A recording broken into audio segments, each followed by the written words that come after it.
This is the universe speaking to you.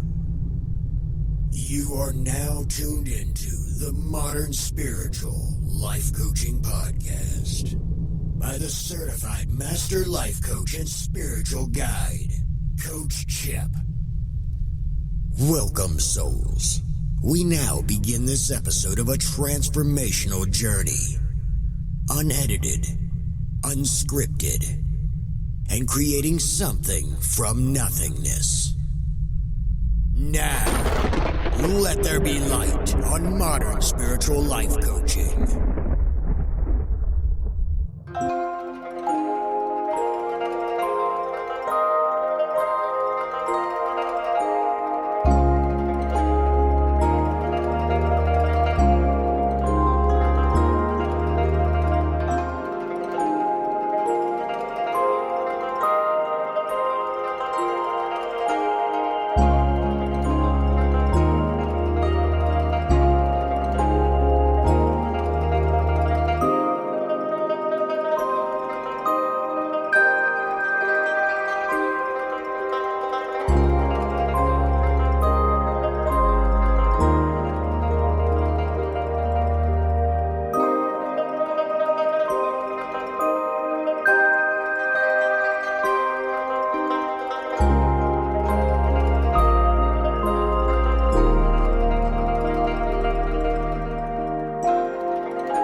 Now here's your host, Master Certified Alchemy Coach Chip, on the Modern Spiritual Podcast Live. And it's me, Alchemy Coach Chip, on the Modern Spiritual Podcast. I'm back for a little while. I loosened up some of my personal time and some of the business time so I could do this podcast and give Diva some time off. So we're going into episode 166. This has been a very long mini-series about mysticism and purifications. Many episodes, more to come. And that's going to bring you into the enlightenment zone of all the levels there is. So I wanted to make sure that you guys are familiar with that all these episodes do matter. If you miss a part of this, you may want to go back and listen to one of the archives because it's very important of the stages. Enlightenment is a serious ascension to follow, and it must be followed within the right, correct way, because there's two different ways to enlighten. It can come on real fast with you, or it can come on in many stages very slightly, like it has done for me. And I'm continuing to move up in the enlightenment stages to the higher levels. In the last level, you'll find out and discover what it's going to be at the ending point of where you want to be in your enlightenment stage. As well as you can tune into the modernspiritualradio.com and listen to the last few episodes via our stream on Icecast and Shellcast and listen to it from around the world. That's what I've been working on for the last few months. And then today, after I leave this studio, I'm going to head over to the other studio, to the lounge, and I'm going to do my other podcast on Anchor.fm, so you might tune in for that as well. Plus, I'm enjoying my brand new cup of coffee that I just changed my entire coffee line to a free lunch coffee. And you probably heard the ads and stuff. And now we are helping and giving back to humanity by every bag of coffee that we purchase. It goes directly to, half of it goes to feed the children. So we're doing great deeds around here. And if you haven't got a bag of coffee yet, go to freelunchcoffee.com and put in the coupon code AWESOME. I believe it's still active. But in the meantime, we're going to get into this episode 166 with mysticism and the final chapter of purification. And I want to explain to you, when they say purification, what they mean by actual purification. It's not what you consume. Many people think it's what they intake of food or beverages, which is not. That's kind of confusing and misleading to a lot. It is purifying, cleansing your thoughts, and getting rid of the emotions and what's inside with inside. So it's completely in the void.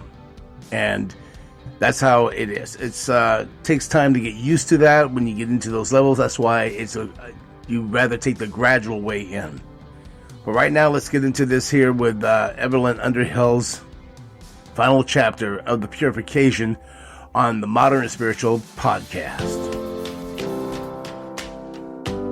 Mysticism, a study in nature and development of spiritual consciousness, by Evelyn Underhill. Second half of Part 2, Chapter 3, The Purification of the Self.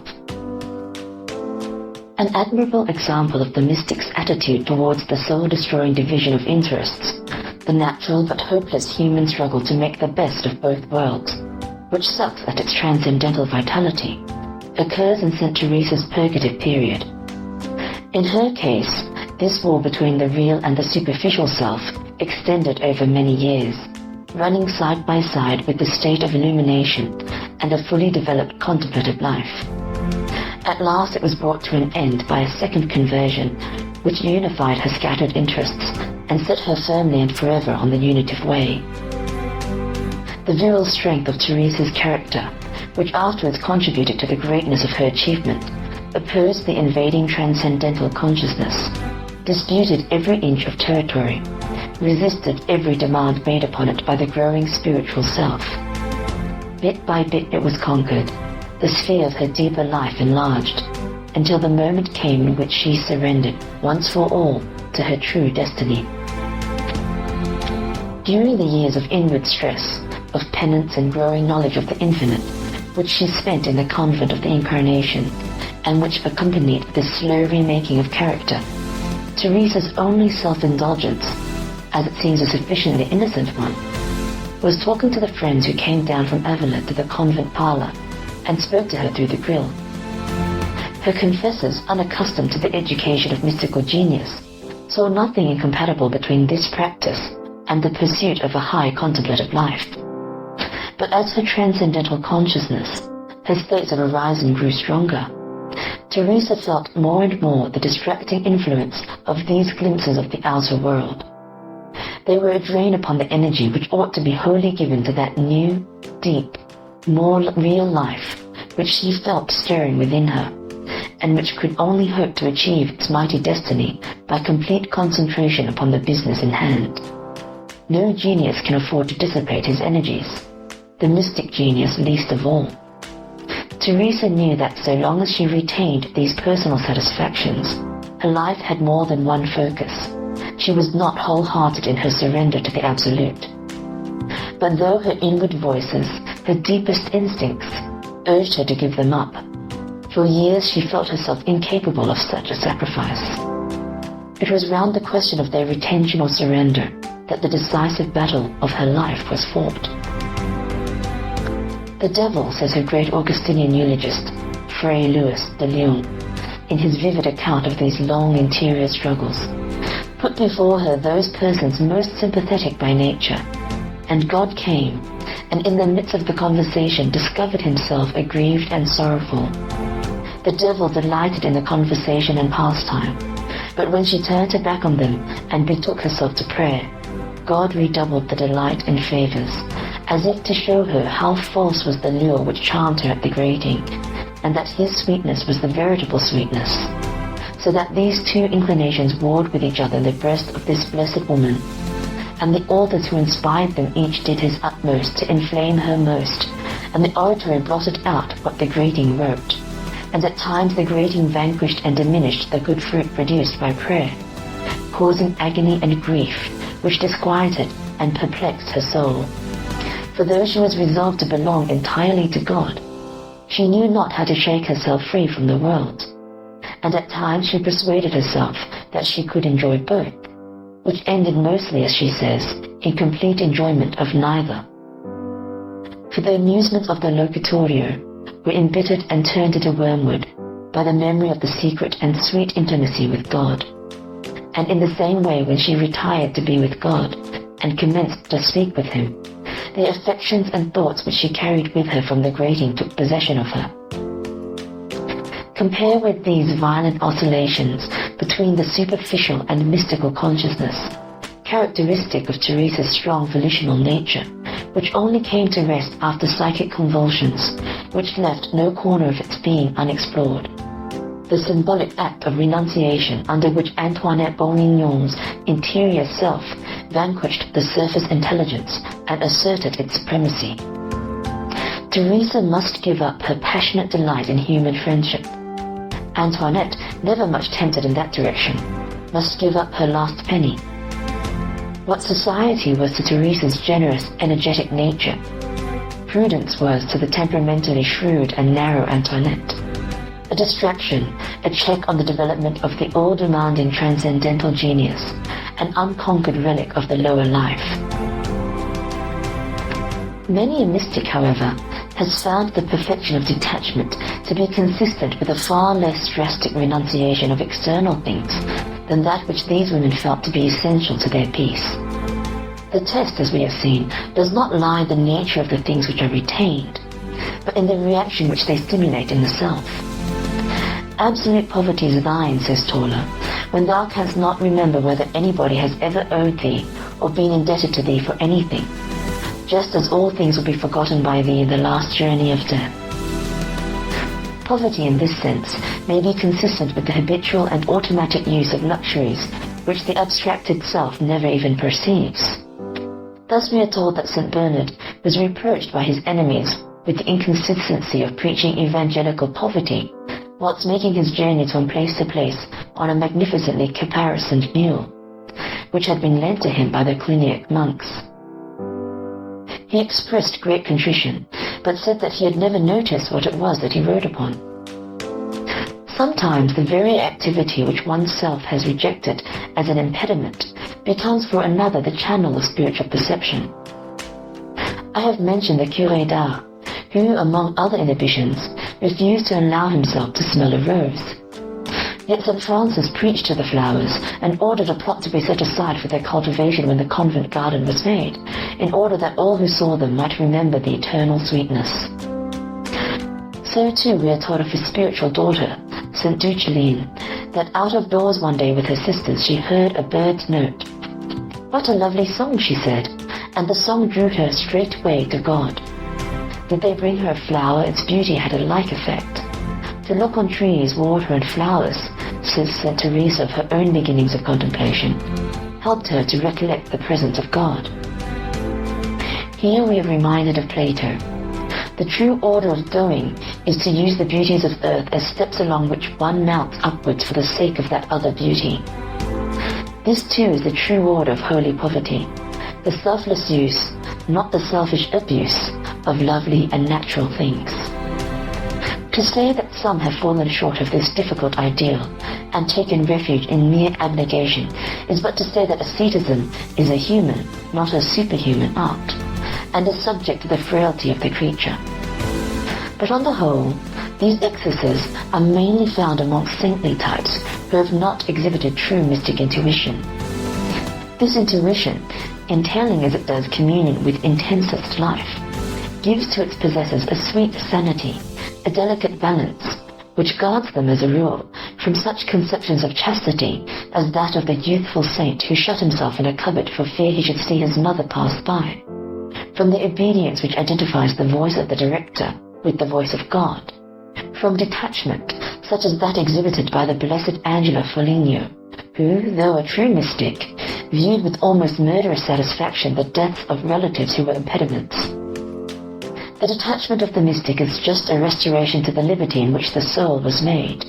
It is a state of joyous humility in which he cries, "Naught I am, naught I have, naught I lack." To have arrived at this is to have escaped from the tyranny of selfhood, to be initiated into the purer air of that universe which knows but one rule of action, that which was laid down once for all by St. Augustine, when he said, in the most memorable and misquoted of epigrams, "Love and do what you like." 2. Mortification. By mortification, I have said, is to be understood the positive aspect of purification, the remaking in relation to reality of the permanent elements of character. These elements so far had subserved the interests of the old self, worked for it in the world of sense. Now they must be adjusted to the needs of the new self and to the transcendent world in which it moves. Their focal point is the old self, the natural man, and his self-regarding instincts and desires. The object of mortification is to kill that old self, break up his egoistic attachments and cravings, in order that the higher center, the new man, may live and breathe. As St. Teresa discovered when she tried to reconcile the claims of worldly friendships and contemplation, one or other must go. A house divided against itself cannot stand. Who hinders thee more, says Thomas à Kempis, than the unmortified affections of thy own heart? If we were perfectly dead unto ourselves, and not entangled within our own breasts, then should we be able to taste divine things, and to have some experience of heavenly contemplation. In psychological language, the process of mortification is the process of setting up new paths of neural discharge. That is to say, the mystic life has got to express itself in action, and for this new paths must be cut, and new habits formed, all in spite of the new self's enthusiasm against the grain, resulting in a complete sublimation of personality. The energy which wells up incessantly in every living being must abandon the old road of least resistance and discharge itself in a new and more difficult way. In the terms of the Hormic psychology, the Canadian drive of the psyche must be concentrated on new objectives, and the old paths, left to themselves, must fade and die. When they are dead, and the new life has triumphed, mortification is at an end. The mystics always know when this moment comes. Often an inner voice then warns them to lay their active penances aside. Since the greater and stronger the mystic, the stronger and more stubborn his character tends to be. This change of life and turning of energy from the old and easy channels to the new is often a stormy matter. It is a period of actual battle between the inharmonious elements of the self, its lower and higher springs of action, of toil, fatigue, bitter suffering, and many disappointments. Nevertheless, in spite of its etymological associations, the object of mortification is not death, but life, the production of health and strength, the health and strength of the human consciousness, viewed sub specie aeternitatis. In the truest death of all created things, the sweetest and most natural life is hidden. This dying, says Taller again, has many degrees, and so has this life. A man might die 1,000 deaths in one day and find at once a joyful life corresponding to each of them. This is as it must be. God cannot deny or refuse this to death. The stronger the death, the more powerful and thorough is the corresponding life. The more intimate the death, the more inward is the life. Each life brings strength and strengthens to a harder death.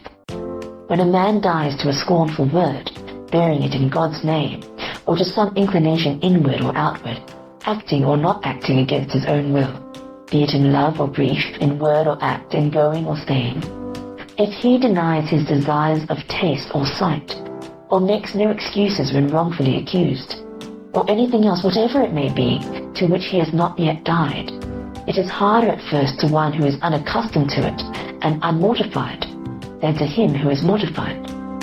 A great life makes reply to him who dies in earnest even in the least thing, a life which strengthens him immediately to die a greater death, a death so long and strong that it seems to him hereafter more joyful, good and pleasant to die than to live, for he finds life in death and light shining in darkness.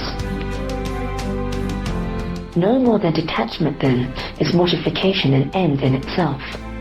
It is a process, an education directed towards the production of a definite kind of efficiency, the adjustment of human nature to the demands of its new life.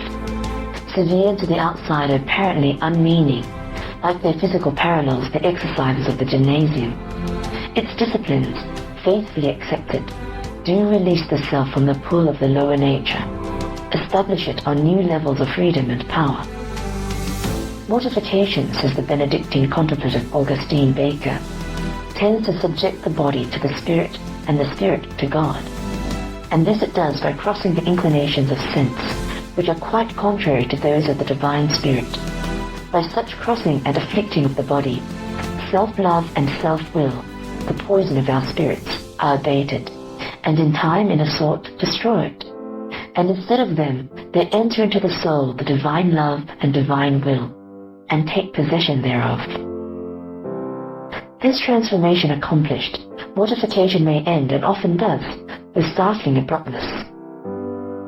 After a martyrdom which lasted 16 years, says Suso, speaking as usual in the third person of his own experience, on a certain Whit Sunday, a heavenly messenger appeared to him, and ordered him in God's name to continue it no more. He at once ceased, and threw all the instruments of his sufferings, irons, nails, hair shirt, etc., into a river. From this time onward, austerities of this sort had no part in Suso's life. The Franco-Flemish mystic who wrote, and the English contemplative who translated The Mirror of Simple Souls, have between them described and explained in bold and accurate language the conditions under which the soul is enabled to abandon that hard service of the virtues which has absorbed it during the purgative way. The statement of the French book is direct and uncompromising, well calculated to startle timid piety. "Virtues, I take leave of you for evermore," exclaimed the soul.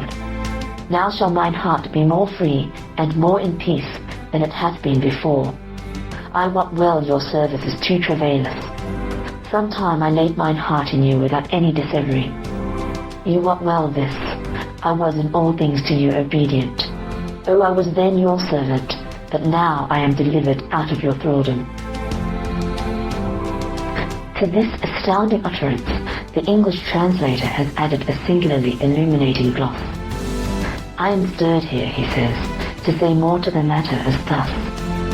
First, when a soul giveth her to perfection, she laboureth busily day and night to get virtues, by counsel of reason, and striveth with vices at every thought, at every word and deed that she perceiveth cometh of them, and busily searcheth vices, then to destroy. Thus the virtues be mistresses, and every virtue maketh her to war with its contrary, the which be vices. Many sharp pains and bitterness of conscience feeleth the soul in this war, but so long one may bite on the bitter bark of the nut, that at last he shall come to the sweet kernel. Right so, ghostly to understand, it fareth by these souls that come be to peace. They have so long striven with vices and wrought by virtues, that they be come to the nut kernel, that is, the love of God, which is sweetness.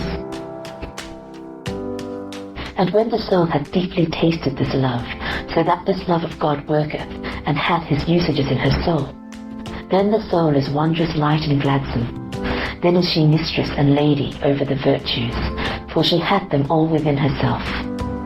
And then the soul taketh leave of virtues, as of the thraldom and painful travail of them that she had before. And now she is lady and sovereign, and they be subjects. Jacopone da Todi speaks to the same effect. La guerra è terminata della virtù battaglia, della mente travaglia, cosa nulla contende.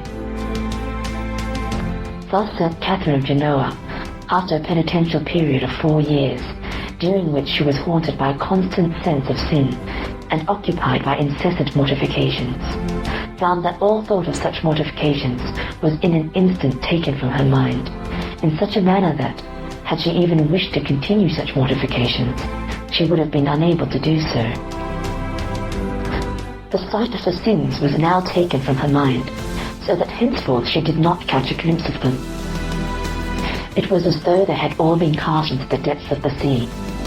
In other words, the new and higher center of consciousness, finally established, asserted itself and annihilated the old. La guerra è terminata. All the energy of a strong nature flows freely in the new channels, and mortification ceases mechanically, to be possible to the now unified, sublimated, or regenerated self. Mortification takes its name from the reiterated statement of all ascetic writers that the senses, or body of desire, with the cravings which are excited by different aspects of the phenomenal world, must be mortified or killed, which is of course a description of psychological necessities from their special point of view. All those self-regarding instincts, so ingrained that they have become automatic, which impel the self to choose the more comfortable part, are seen by the awakened intuition of the embryo mystic as gross infringements of the law of love. This is the travail that a man behoveth, to draw out his heart and his mind from the fleshly love and the liking of all earthly creatures, from vain thoughts and from fleshly imaginations, and out from the love and the vicious feeling of himself, that his soul should find no rest in no fleshly thought nor earthly affection. The rule of poverty must be applied to the temper of normal consciousness, as well as to the tastes and possessions of the self. Under this tonic influence, real life will thrive, unreal life will wither and die. This mortifying process is necessary, not because the legitimate exercise of the senses is opposed to divine reality, but because those senses have usurped a place beyond their station, become the focus of energy, steadily drained the vitality of the self. The dogs have taken the children's meat. The senses have grown stronger than their masters, monopolized the field of perception, dominated an organism which was made for greater activities, and built up those barriers of individuality which must be done away if true personality is to be achieved, and with it some share in the boundless life of the One. It is thanks to this wrong distribution of energy, this sedulous feeding of the cocoon in the nest, that in order to approach the Absolute, mystics must withdraw from everything, even themselves. The soul is plunged in utter ignorance when she supposes that she can attain to the higher state of union with God before she casts away the desire of all things, natural and supernatural, which she may possess, says St. John of the Cross. because the distance between them and that which takes place in the state of pure transformation in God is infinite. Again, until the desires be lulled to sleep by the mortification of sensuality, and sensuality itself be mortified in them, so that it shall war against the spirit no more, the soul cannot go forth in perfect liberty to union with the Beloved. The death of selfhood, in its narrow individualistic sense, is, then, the primary object of mortification. All the twisted elements of character which foster the existence of this unreal yet complex creature are to be pruned away. Then, as with the trees of the forest, so with the spirit of man, strong new branches will spring into being, grow towards air and light. I live, yet not I, is to be the declaration of the mystic who has endured this bodily death. The self that is to be will live upon a plane where her own prejudices and preferences are so uninteresting as to be imperceptible. She must be weaned from these nursery toys, and weaning is a disagreeable process. The mystic, however, undertakes it as a rule without reluctance, pushed by his vivid consciousness of imperfection, his intuition of a more perfect state necessary to the fulfillment of his love. Often his entrance upon the torments of the purgative way, his taking up of the spiritual or material instruments of mortification, resembles an ardor and abruptness that heroic plunge in purgatory of the newly dead when it perceives itself in the light of love divine, which is transcribed in the treatise of St. Catherine of Genoa as its nearest equivalent. As she, plunged in the divine furnace of purifying love, was united to the object of her love, and satisfied with all he wrought in her, so she understood it to be with the souls in purgatory. This divine furnace of purifying love demands on the ardent soul a complete self-surrender and voluntary turning from all impurity, a humility of the most far-reaching kind, and this means the deliberate embrace of active suffering, a self-discipline in dreadful tasks, as gold in a refiner's fire, so burning of love into a soul truly taken all vices purged. Detachment may be a counsel of prudence, a practical result of seeing the true values of things, but the pain of mortification is seized as a splendid opportunity, a love token timidly offered by the awakened spirit to that all-demanding lover from whom St. Catherine of Siena heard the terrible words, "I, fire, the acceptor of sacrifices, ravishing away from them their darkness, give the light." Suffering is the ancient law of love, says the eternal wisdom to Suso. There is no quest without pain. There is no lover who is not also a martyr. Hence it is inevitable that he who would love so high a thing as wisdom should sometimes suffer hindrances and griefs. The mystics have a profound conviction that creation, becoming, transcendence, is a painful process at the best. Those who are Christians point to the Passion of Christ as a proof that the cosmic journey to perfection, the path of the eternal wisdom, follows of necessity the way of the cross.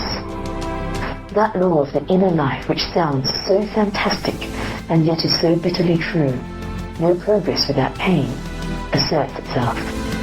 It declares that birth pangs must be endured in the spiritual as well as in the material world, that adequate training must always hurt the athlete. Hence the mystic's quest of the Absolute drives them to an eager and heroic union with the reality of suffering, as well as with the reality of joy. This divine necessity of pain, this necessary sharing in the travail of a world of becoming, is beautifully described by Toller in one of those internal conversations between the contemplative soul and its God, which abound in the works of the mystics and are familiar to all readers of The Imitation of Christ. A man once thought, says Toller, that God drew some men even by pleasant paths, while others were drawn by the path of pain. Our Lord answered him thus, "What think ye can be pleasanter or nobler than to be made most like unto me? That is by suffering. Mark, to whom was ever offered such a troubled life as to me? And in whom can I better work in accordance with my true nobility than in those who are most like me? They are the men who suffer. Learn that my divine nature never worked so nobly in human nature as by suffering. And because suffering is so efficacious, it is sent out of great love. I understand the weakness of human nature at all times, and out of love and righteousness, I lay no heavier load on man than he can bear. The crown must be firmly pressed down that is to bud and blossom in the eternal presence of my heavenly Father. He who desires to be wholly immersed in the fathomless sea of my Godhead must also be deeply immersed in the deep sea of bitter sorrow. I am exalted far above all things, and work supernatural and wonderful works in myself. The deeper and more supernaturally a man crushes himself beneath all things, the more supernaturally will he be drawn far above all things. Pain, therefore, the mystics always welcome, and often court, sometimes in the crudely physical form which Suso describes so vividly and horribly in the 16th chapter of his life, more frequently in those refinements of torture which a sensitive spirit can extract from loneliness, injustice, misunderstanding, above all from deliberate contact with the repulsive accidents of life. It would seem from a collation of the evidence that the typical mystical temperament is by nature highly fastidious. Its passionate apprehension of spiritual beauty, its intuitive perception of divine harmony, is counterbalanced by an instinctive loathing of ugliness, a shrinking from the disharmonies of squalor and disease. Often its ideal of refinement is far beyond the contemporary standards of decency, a circumstance which is alone enough to provide ample opportunity of wretchedness. This extreme sensitiveness, which forms part of the normal psychophysical makeup of the mystic, as it often does of the equally highly strung artistic type, is one of the first things to be seized upon by the awakened self as a disciplinary instrument. Then humility's axiom, naught is too low for love, is forced to bear the less lovely gloss, naught must be too disgusting. Two reasons at once appear for this. One is the contempt for phenomena, nasty as well as nice, the longing to be free from all the fetters of sense, which often goes with a passion for invisible things. Those mystics to whom the attractions of earth are only illusion are inconsistent if they attribute a greater reality to the revolting and squalid incidents of life. St. Francis did but carry his own principles to their logical conclusion when he insisted that the vermin were as much his brothers as the birds. Real detachment means the death of preferences of all kinds, even of those which seem to other men the very proofs of virtue and fine taste. The second reason is nobler. It is bound up with that principle of self-surrender which is the mainspring of the mystic life.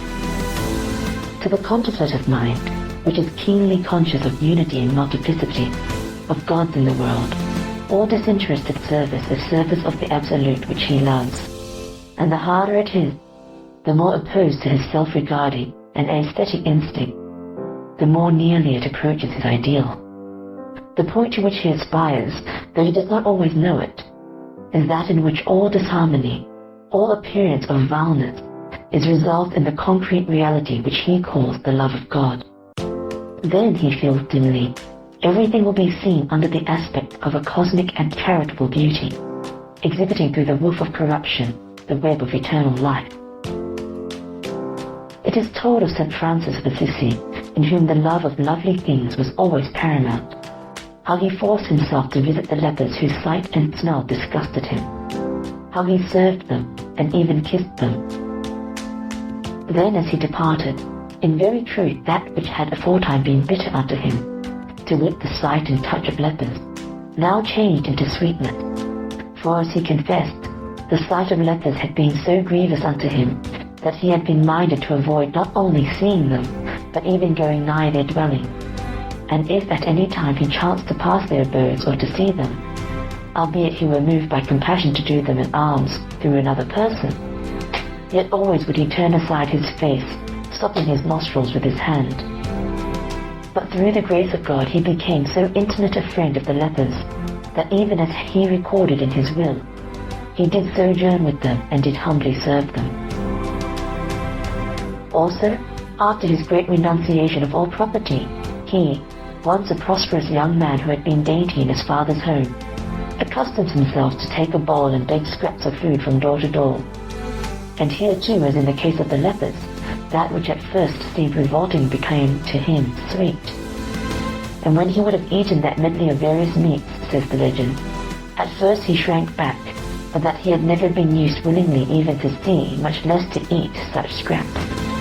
At length, conquering himself, he began to eat, and it seemed to him that in eating, no rich syrup had he ever tasted aught so delightsome. The object then of this self-discipline is, like the object of all purgation, freedom. Freedom from the fetters of the senses, the remora of desire, from the results of environment and worldly education, from pride and prejudice, preferences and distaste, from selfhood in every form. Its effect is a sharp reaction to the joy of self-conquest. The very act that had once caused in the enchained self a movement of loathing becomes not merely indifferent, but an occasion of happiness. So Madre Campi had great mourning and sorrowing if she might not kiss a leper when she met them in the way for the love of our Lord, which was all contrary to her disposition in the years of her youth and prosperity, for then she abhorred them most. I spare the sensitive reader a detailed account of the loathsome ordeals by which St. Catherine Genoa and Madame Guyon strove to cure themselves of squeamishness and acquire this liberty of spirit. They, like St. Francis, St. Elizabeth of Hungary, and countless other seekers for the real, sought out and served with humility and love the sick and the unclean, deliberately associated themselves with life in its meanest form, compelled themselves to contact with the most revolting substances, and mortified the senses by the traditional ascetic expedient of deliberately opposing all, even their most natural and harmless inclinations. In the first 4 years after she received the sweet wound from her Lord, says the life of St. Catherine Genoa, she made great penances, so that all her senses were mortified. And first, so soon as she perceived that her nature desired anything at once, she deprived it thereof, and did so that it should receive all those things that it abhorred. She wore harsh hair, ate no meat nor any other thing that she liked, ate no fruit, neither fresh nor dried, and she lived greatly submitted to all persons, and always sought to do all those things which were contrary to her own will, in such a way that she was always inclined to do more promptly the will of others than her own. And while she worked such and so many mortifications of all her senses, it was several times asked of her, "Why do you do this?" And she answered, "I do not know, but I feel myself drawn inwardly to do this, and I think it is God's will." St. Ignatius Loyola, in the world a highly bred Spanish gentleman of refined personal habits, found in those habits an excellent opportunity of mortification. As he was somewhat nice about the arrangement of his hair, as was the fashion of those days and became him not ill, he allowed it to grow naturally, and neither combed it nor trimmed it, nor wore any head covering by day or night. For the same reason he did not pare his finger or toenails, for on these points he had been fastidious to an extreme. Madame Guyon, a delicate girl of the leisured class, accustomed to the ordinary comforts of her station, characteristically chose the most crude and immoderate forms of mortification in her efforts towards the acquirement of indifference. But the peculiar psychic constitution which afterwards showed itself in the forms of automatism and clairvoyance seems to have produced a partial anesthesia. Although I had a very delicate body, the instruments of penitence tore my flesh without, as it seemed to me, causing pain. I wore girdles of hair and of sharp iron. I often held wormwood in my nape. If I walked, I put stones in my shoes. These things, my God, thou didst first inspire me to do, in order that I might be deprived even of the most innocent satisfactions. In the earlier stages of their education, a constant guerra contra, even in apparently indifferent things, seems essential to the mystics, till the point is reached at which the changes and chances of mortal life are accepted with a true indifference, and do not trouble the life of the soul. This established ascendancy of the interior man, the transcendental consciousness over sensitive nature, the self in its reactions to the ups and downs and manifold illusions of daily life, is the very object of purgation. It is then almost impossible that any mystic, whatever his religion, character or race, should escape its battles. For none at the beginning of their growth are in a position to dispense with good offices. Neoplatonists and Mohammedans, no less than the Christian ascetics, are acquainted with the purgative way. All realize the first law of spiritual alchemy, that you must tame the green lion before you give him wings. Thus in Attard's allegory of the valleys, the valley of self-stripping and renunciation comes first. So too Al-Ghazali, the Persian contemplator, says of the period immediately following his acceptance of the principles of Sufism and consequent renunciation of property. I went to Syria, where I remained more than 2 years, without any other object than that of living in seclusion and solitude, conquering my desires, struggling with my passions, striving to purify my soul, to perfect my character, and to prepare my heart to meditate upon God. At the end of this period of purification, circumstances forced him to return to the world, much to his regret, since he had not yet attained to the perfect ecstatic state, unless it were in 1 or 2 isolated moments. Such gleams of ecstatic vision, distributed through the later stages of purification, seem to be normal features of mystical development. Increasing control of the lower centers, of the surface intelligence and its scattered desires, permits the emergence of the transcendental perceptions. We have seen that Fox in his early stages displayed just such an alternation between the light and shade of the mystic way. So too did that least ascetic of visionaries, Jacob Boehme. Finding within myself a powerful contrarian, namely the desires that belong to the flesh and blood, he said, I began to fight a hard battle against my corrupted nature, and with the aid of God, I made up my mind to overcome the inherited evil will, to break it, and to enter wholly into the love of God. This, however, was not possible for me to accomplish, but I stood firmly by my earnest resolution, and fought a hard battle with myself. Now while I was wrestling and battling, being aided by God, a wonderful light arose within my soul. It was a light entirely foreign to my unruly nature, but in it I recognized the true nature of God and man, and the relation existing between them, a thing which heretofore I had never understood, and for which I would never have sought. In these words, Boehme bridges the gap between purgation and illumination, showing these two states or ways as coexisting and complementary one to another, the light and dark sides of a developing mystic consciousness. As a fact, they do often exist side by side in an individual experience, and any treatment which exhibits them as sharply and completely separated may be convenient for purposes of study, but becomes at best diagrammatic if considered as a representation of the mystic life. The mystical consciousness, as we have seen, belongs, from the psychological point of view, to that mobile or unstable type in which the artistic temperament also finds a place. It sways easily between the extremes of pleasure and pain in its gropings after transcendental reality. It often attains for a moment to heights in which it is not able to rest, is often flung from some rapturous vision of the perfect to the deeps of contrition and despair. The mystics have a vivid metaphor by which to describe that alternation between the onset and the absence of the joyous transcendental consciousness, which forms, as it were, the characteristic intermediate stage between the bitter struggles of pure purgation and the peace and radiance of the illuminative life. They call it ludus amoris, the game of love, which God plays with the desirous soul. It is the game of chess, says St. Teresa, in which game humility is the queen, without whom none can checkmate the divine king. Here, says Martinson, God plays a blessed game with the soul. The game of love is a reflection in consciousness of that state of struggle, oscillation, and unrest which precedes the first unification of the self. It ceases when this has taken place and the new level of reality has been attained.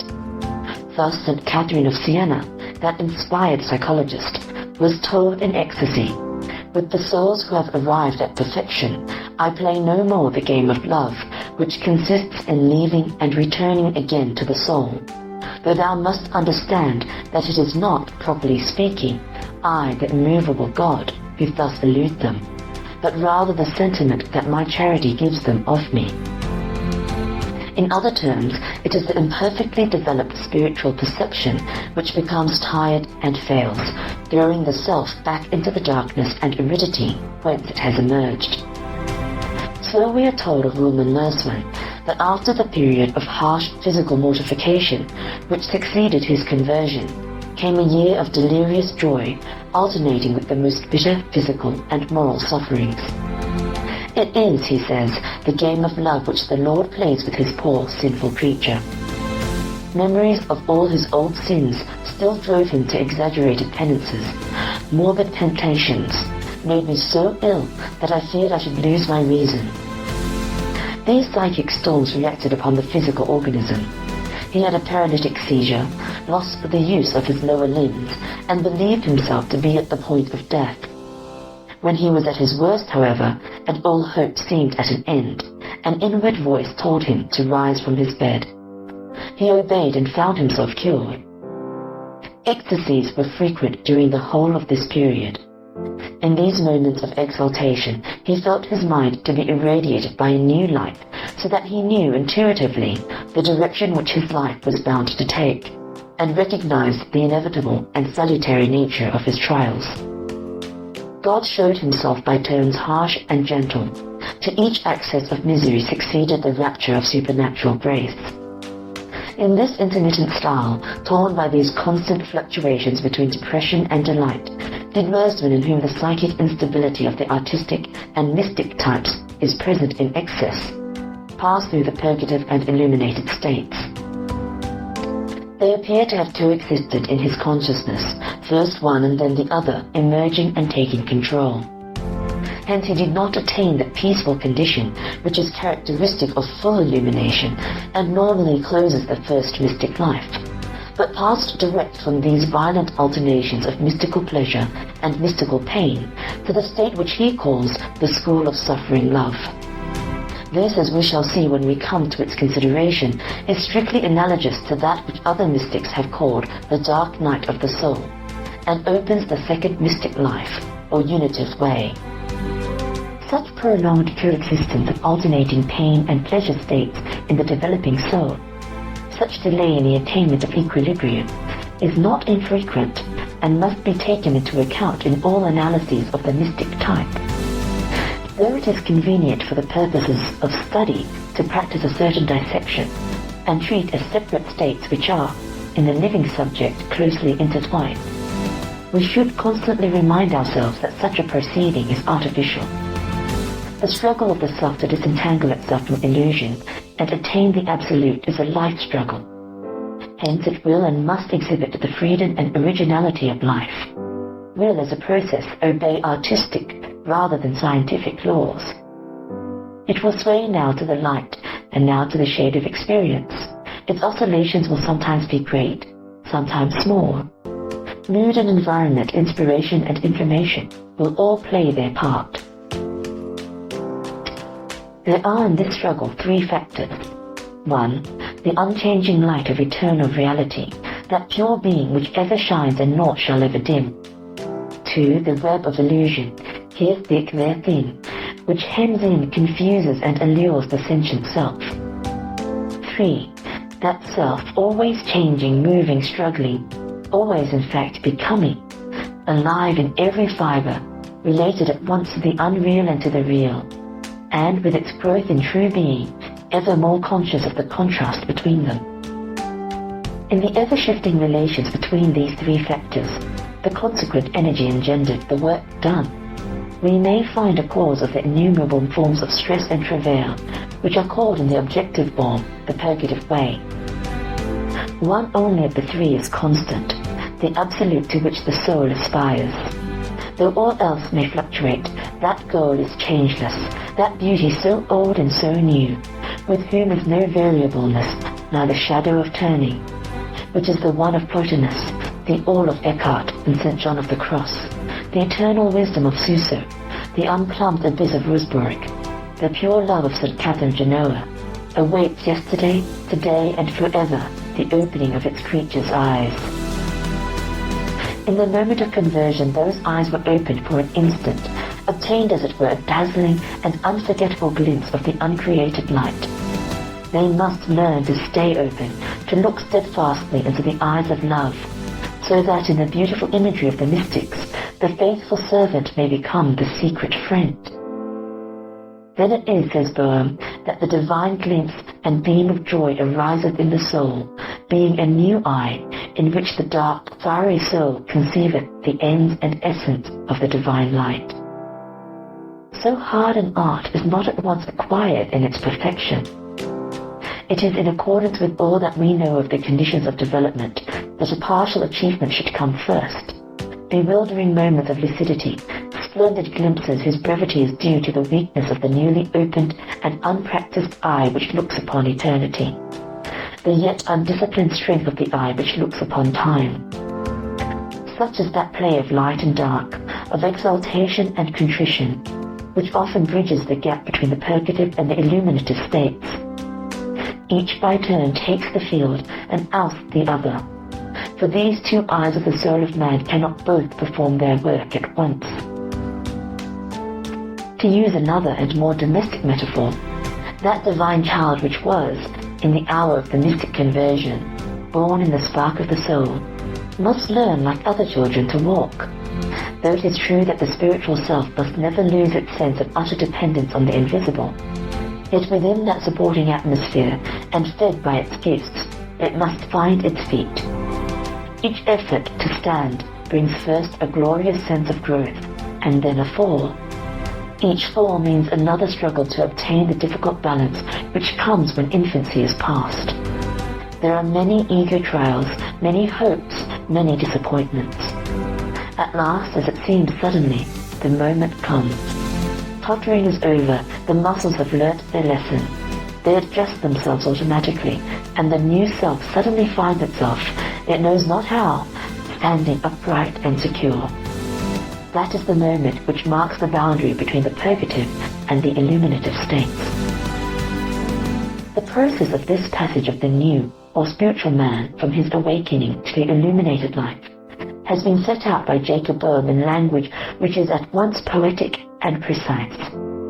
When Christ the cornerstone, i.e. the divine principle latent in man, stirreth himself in the extinguished image of man in his hearty conversion and repentance, he says, then Virgin Sophia appeareth in the stirring of the Spirit of Christ in the extinguished image, in her virgin's attire before the soul, at which the soul is so amazed and astonished in its uncleanness, that all its sins immediately awaken it, and it trembleth before her. For then the judgment passeth upon the sins of the soul, so that it even goeth back in its unworthiness, being ashamed in the presence of its fair love, and entereth into itself, feeling and acknowledging itself utterly unworthy to receive such a jewel. This is understood by those who are of our tribe, and have tasted of this heavenly gift, and by none else, that the noble Sophia draweth near in the essence of the soul, and kisseth it in friendly manner, and tinctureth its dark fire with her rays of love, and shineth through it with her bright and powerful influence, penetrated with the strong sense and feeling of which the soul skippeth in its body for great joy, and in the strength of this virgin love exalteth, and praiseth the great God for his blessed gift of grace.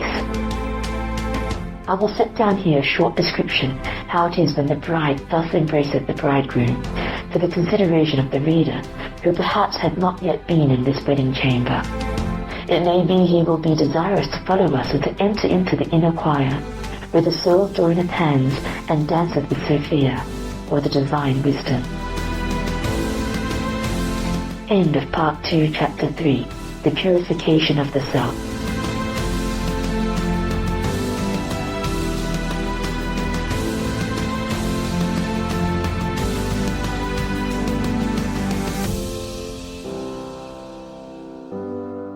That's the end of this episode,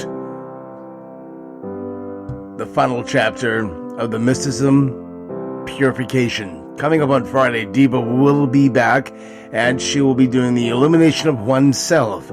And we're just about almost through this mini-series, about 3/4 of the way. So keep on listening to the episodes because they're just going to complete the enlightenment zone that we're all looking to get into.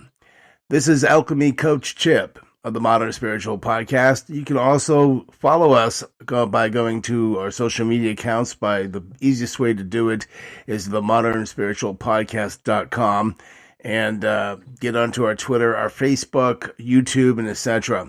Now, YouTube is classifying that our material is 18 plus, believe it or not.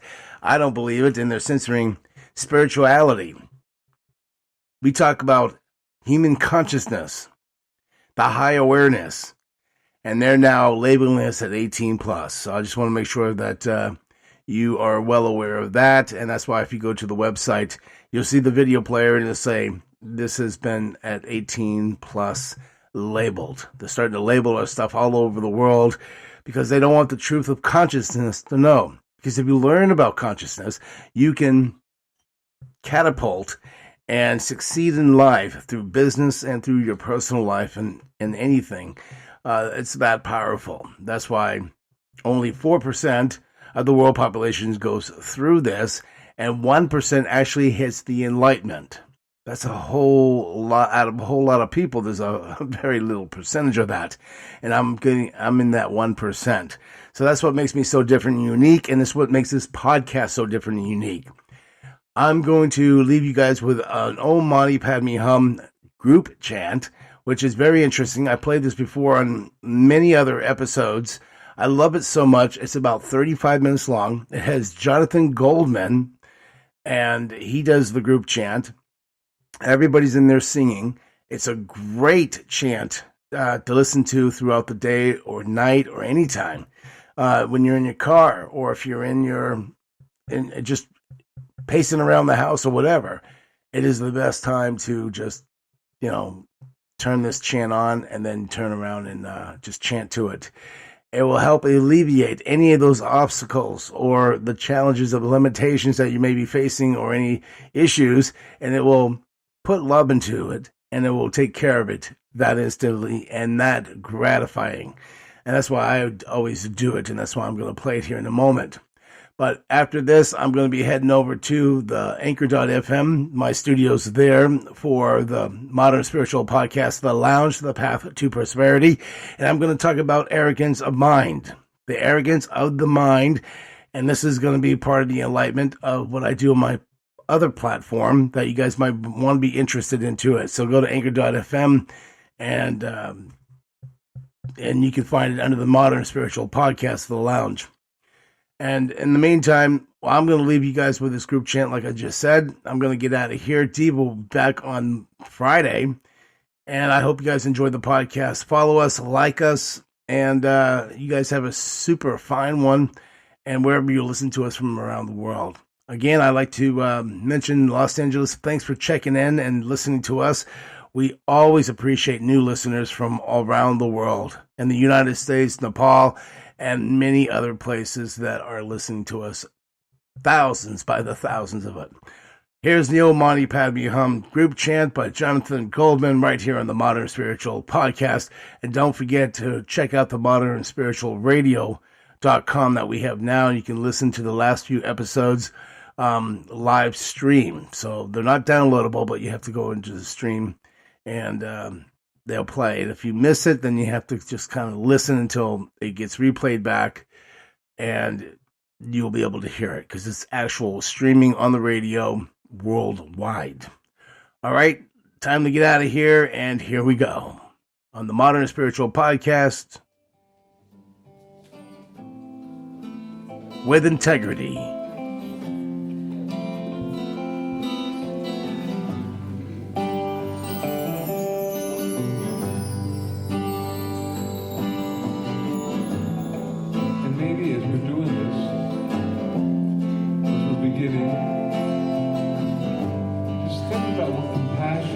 To you, with compassion, kindness,